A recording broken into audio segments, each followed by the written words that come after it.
Welcome to the first attempt channel. इस channel के माध्यम से हम लोग हैं JSSC paper 2 English language and literature के ड्रामा और नॉवेल सेक्शन को कंप्लीट कर चुके हैं और आज हम लोग पोइट्री सेक्शन को स्टार्ट करने जा रहे हैं। ठीक है, तो पोइट्री सेक्शन को स्टार्ट करने से पहले सबसे पहले देखते हैं कि हम लोग को कौन कौन पोएम्स पढ़ना है।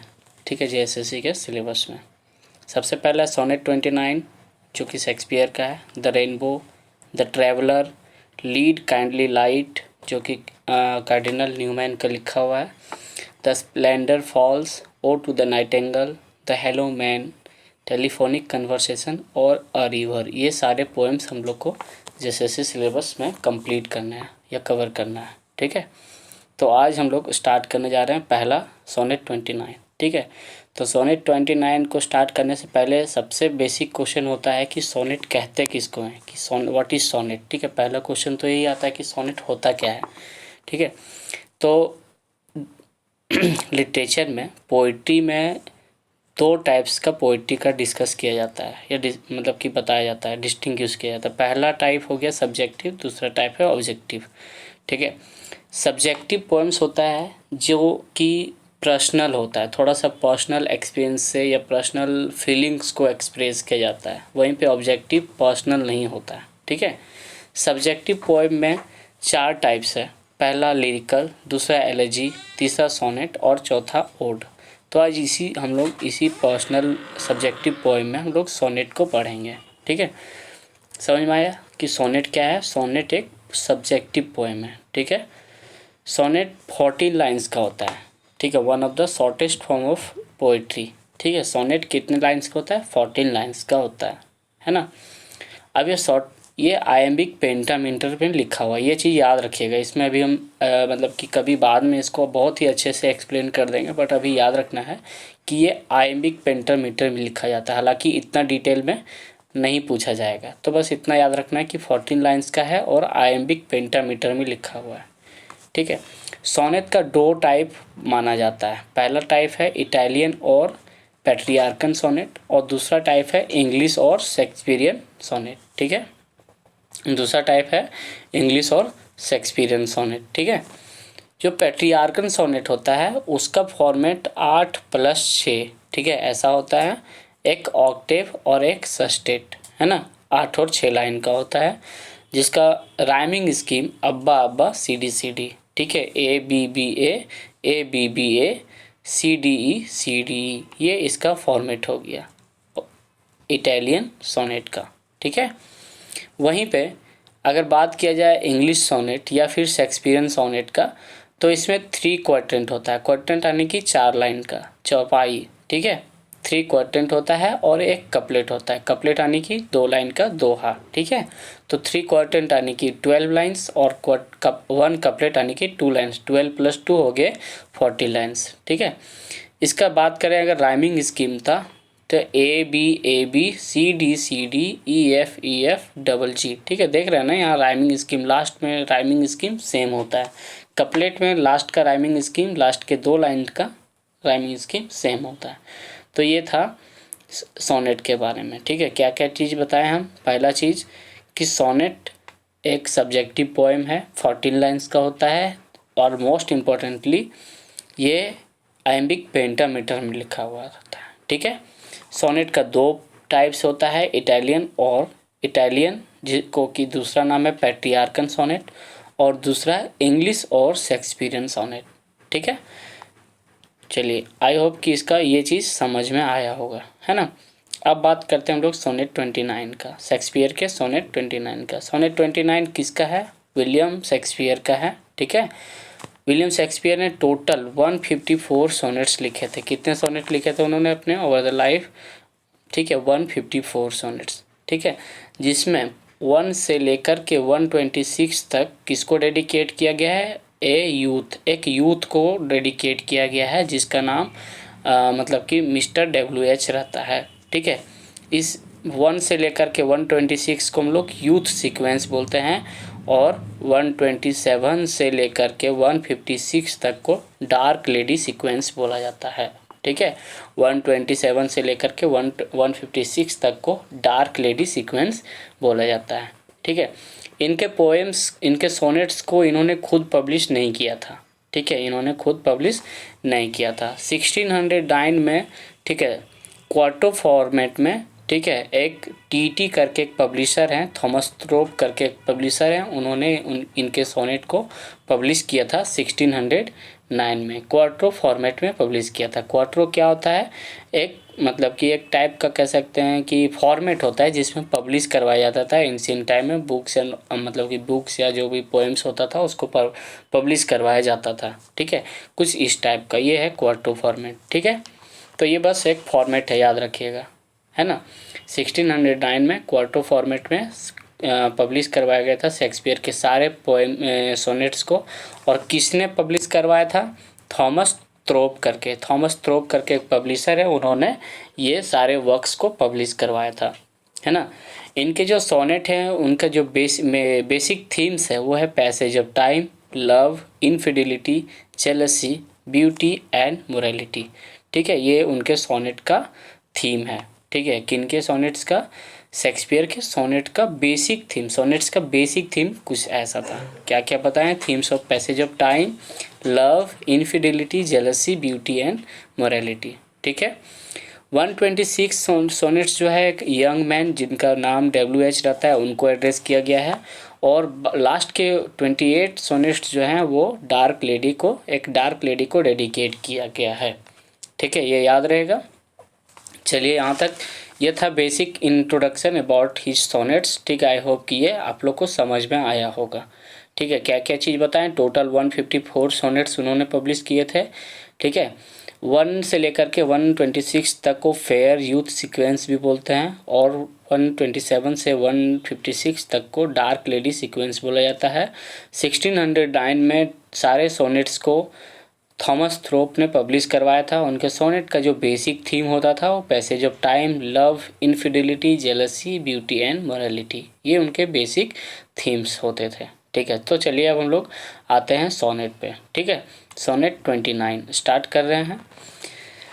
तो सबसे पहले लाइंस को देखेंगे। When in disgrace with fortune and men's I all alone beweep my outcast state and trouble deep heaven with my bootless cries and look upon myself and curse my fate. Okay ये lines, सबसे पहले ये lines किसके बारे में बात किया गया है? ठीक है, जो स्पीकर है, स्पीकर यहाँ पे कौन है नहीं पता, मेल है फीमेल, आई डोंट मतलब कि कोई क्लियर नहीं किया गया है। मे बी इधर इट में बी मेल और में बी अ फीमेल, ठीक है। वो अपने स्टेट पे मतलब कि अपना जो उसका करंट स्टेटस है, करंट सिनेरियो हो, जिस फेज से वो गुजर रहा है उस फेज पे वो रो रहा है, ठीक है। वो अपने स्टेटस पे मतलब कि कह सकते हैं वो बहुत ही ग्रीफ में दुखी है वो अपने इस मतलब कि अपने करंट सिचुएशन से, है ना। When in disgrace with my fortune and men's I, जब मैं मतलब कि अपने डिसग्रेस में वो रो रहा है, ठीक है, अकेले है, वो अपने आप को आउटकास्ट मान रहा है, ऐसा सोच रहा है कि वो आउटकास्ट है। आउटकास्ट किसको कहते हैं? जिसको समाज से बाहर कर दिया जाता है, तो वो ऐसा फील कर रहा है, ठीक है। यू कैन से कि वो मेलंकलिक फील कर रहा है, वो अकेला फील कर रहा है, जो नरेटर है वो अकेला फील कर रहा है अपने आप को। और उसको ऐसा लग रहा है कि जो मतलब कि जो ऊपर में जो हेवन में है यानी कि जो गॉड हैं उन वो भी उनके मतलब कि क्राइज को, उनके ग्रीफ को, उनके इस प्रेयर को ऊपर वाला भी नहीं सुन रहा है, ठीक है। और इसीलिए वो अपने आप को भी मतलब कि अपने भाग्य को, अपने फेट को कर्स कर रहा है, अपने आप को कोस रहा है, ठीक है। The speaker struggles with the accepting who is he and his situation in life, ठीक है। he is unhappy and considers himself as an outcast, वो अपने आप को एक आउटकास्ट के रूप में कंसिडर करता है, बहुत ही दुखी है। he is so depressed, ठीक है, and believes that God is not listening his cries and prays his ठीक है। और इतना वो डिसग्रेस में है, इतना ज़्यादा दुखी है, इतना ज़्यादा डिप्रेस्ड है कि उसको ऐसा लग रहा है कि गॉड भी मतलब कि हम मेरे प्रेयर्स को नहीं सुन रहे हैं, ठीक है। His cries are useless as God is ignoring him and this is why the speaker often curse his own fate, ठीक है। उसको ऐसा लग रहा है कि गॉड भी है उसके प्रेयर्स को, उसके फीलिंग्स को इग्नोर कर रहे हैं, और इसीलिए वो अपने फेट को भी मतलब कि कर्स करता है, अपने आप को वो मतलब कि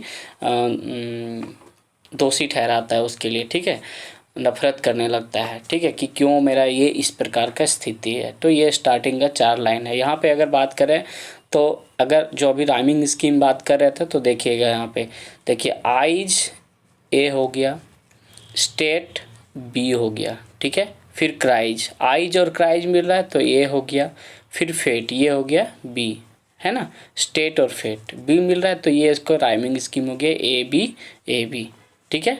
समझ में आया ये चीज़। अभी हम शेक्सपियर के राइमिंग स्कीम के बारे में बात कर रहे थे ना, कि उसका जो राइमिंग स्कीम है वो ए बी फॉर्मेट से स्टार्ट होता है। यहाँ पे देखिए, यहाँ पे बताए थे कि उसके पोएम्स का जो राइमिंग स्कीम है वो A B C D E F double G. तो यहाँ पे हम लोग को देखने को मिल गया फर्स्ट का 4 लाइन में, ठीक है। चलिए यहाँ तक समझ में आया।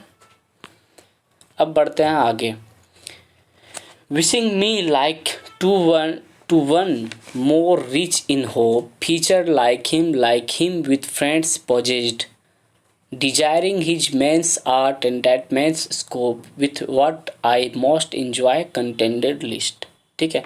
ये अगला 4 लाइन में यहाँ पे नरेटर जो है वो बोल रहा है, खुद को कंपेयर कर रहा है दूसरे से, ठीक है। वो मतलब कि वो कैसा चाहता है अपने आप को, वो चाहता है कि जो दूसरे को मिला हुआ है वो हमको मिले, ठीक है। वो अपने लाइफ में खुश नहीं है, ठीक है, और वो चाहता है कि मेरा जो लाइफ है वो कैसा होना चाहिए, कि जैसे जो दूसरे के जैसा होना चाहिए, ठीक है, जो मोर ऑप्टिमिस्टिक होना चाहिए, जहाँ पे और रिच भी होना चाहिए, जो दूसरों के पास जो चीज़ मिला हुआ है, जो दूसरे जो खुशियाँ हैं दूसरों के पास, वे सारे खुशियाँ मेरे पास भी हो।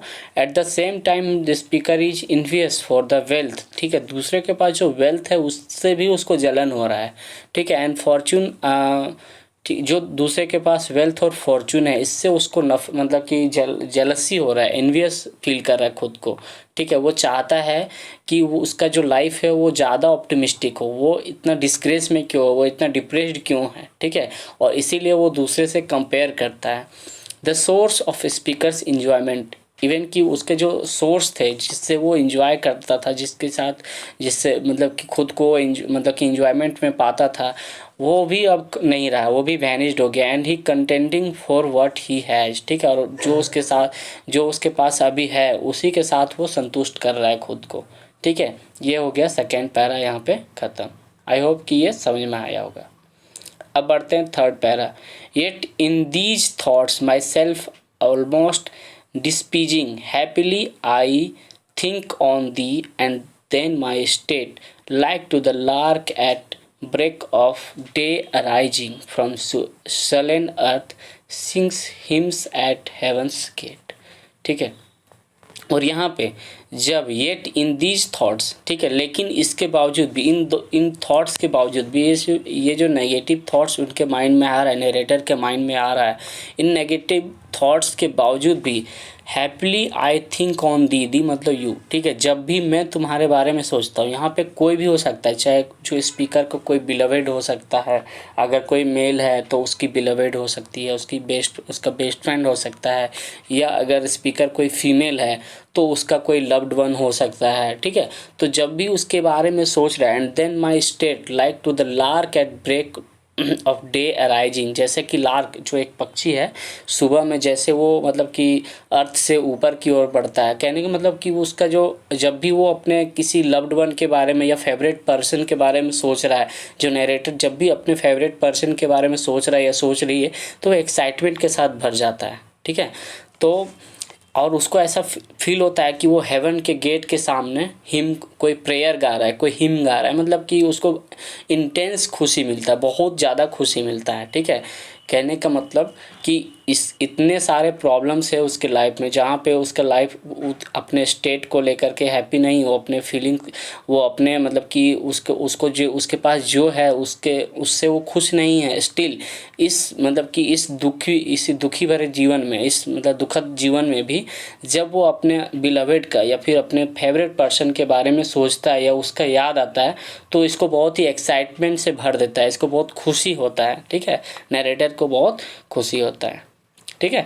The last quadrant of the sonnet marks in the mood swing, ठीक है। यहाँ पे नरेटर जो मतलब कि ये जो लास्ट क्वाड्रेंट है वहाँ पे नरेटर का मूड स्विंग होता है, ठीक है। He is thankful to his beloved, और वो अपने बिलोवेड या फेवरेट पर्सन के लिए बहुत थैंकफुल है, क्योंकि उसका जो फीलिंग है, उसका जो याद है, उसको एक्साइटमेंट से भर देता है, उसको इन दुख से ऊपर लेके चला जाता है, ठीक है।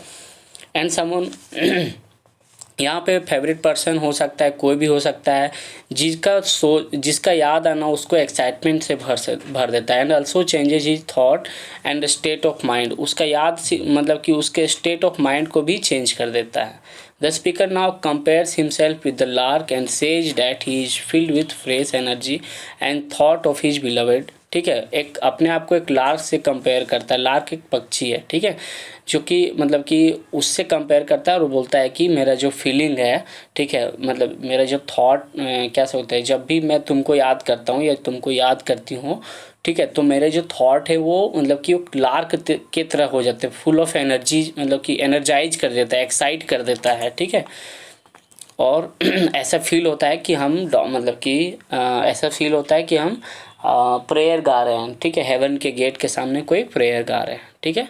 ये था अगला 3 को, मतलब कि अगला यू कैन से कि स्टेंजा। तो 3 स्टेंजा अभी तक हम लोग कंप्लीट किए, पहला, दूसरा, तीसरा, ठीक है। अब लास्ट का 2 जो कपलेट है उसको हम लोग देखेंगे। For thy sweet love remembered such wealth brings that then I scorn to change my state with kings. Scorn मतलब होता है खुद से घृणा करना, नफरत करना। फॉर दाई स्वीट लव, ठीक है।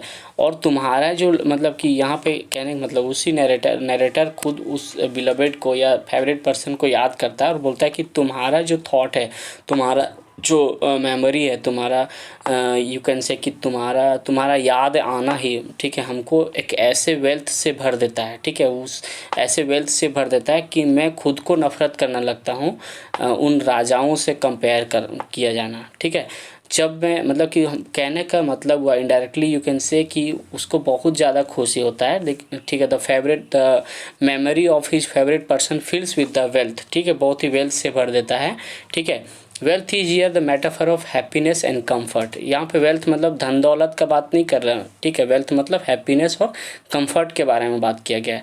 He says he hates to change his state with the kings because for him the memories of his fortunate favorite person gives him intense happiness. This is what he was searching for, ठीक है। और उसको मतलब कि बहुत ही मतलब अपने favourite person का मेमोरी ही, याद आना ही, ठीक है, सारे खुशी से भर देता है। और वो अपने आप को बोलता है कि अगर कोई हमको राजा से भी कंपेयर करे या राजा का भी मतलब कि सुख दे तो मैं उसको रिफ्यूज कर दूंगा, उसको नहीं लूँगा, या फिर खुद से नफरत करूँगा किसी राजा से कंपेयर किए जाना, ठीक है। क्योंकि तुम्हारा थॉट मतलब अपने फेवरेट पर्सन के लिए बोल रहा है स्पीकर कि तुम्हारा थॉट या तुम्हारा मेमोरी ही हमको वो सारा खुशी देता है, वो सारा धन दौलत देता है, ठीक है, वो सारा कंफर्ट देता है, जिसका मैं तलाश कर रहा हूँ, ठीक है। तो ये था पोएम का पूरा एनालिसिस। आई होप कि ये पोएम आपको समझ में आया होगा। Thank you. अगर आया होगा तो आप लोग चैनल को सब्सक्राइब कर सकते हैं और इस वीडियो को ज़्यादा से ज़्यादा शेयर कीजिए। Thank you so much.